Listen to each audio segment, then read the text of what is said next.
Comme une lueur d'espoir sur le campus d'Oxford en Angleterre. D'après la prestigieuse université, ces recherches de vaccins contre le Covid-19 progressent très bien. La première phase d'essai clinique avait été lancée en avril sur 1 millier de volontaires, âgés de 18 à 55 ans. Aujourd'hui, les Britanniques s'apprêtent à passer la seconde.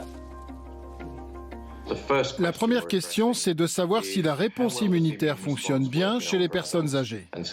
C'est le principe de la phase 2, des tests sanguins très détaillés chez les personnes vaccinées, âgées de plus de 55 ans et de plus de 70 ans. Voilà donc la prochaine étape. Elle passe maintenant par l'inscription d'un nombre beaucoup plus important de volontaires. Cette fois, Oxford espère recruter plus de 10 000 volontaires pour évaluer plus précisément la réponse immunitaire déclenchée par leur essai de vaccin, issu d'une forme de virus modifié qui touche les chimpanzés. Essai mené en partenariat avec le groupe pharmaceutique britannique AstraZeneca.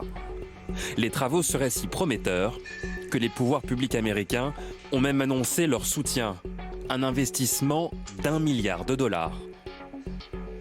Nous en sommes convaincus, ce vaccin va fonctionner.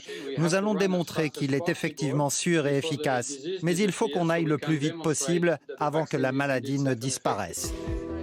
Si l'efficacité est bien prouvée, AstraZeneca se dit capable de produire 1 milliard de doses et avait annoncé des livraisons à l'automne prochain. Mais d'après Oxford, il sera très difficile de savoir précisément quand le vaccin aura prouvé son efficacité. Je pense qu'il faut avoir foi en ces choses, avoir confiance dans le fait que le travail est fait de la meilleure manière possible. De toute évidence, trouver un vaccin risque de prendre des mois. Alors plusieurs laboratoires se sont lancés dans une nouvelle course, la fabrication d'anticorps artificiels. En France, le champ a été investi par l'INSERM et l'Institut Pasteur.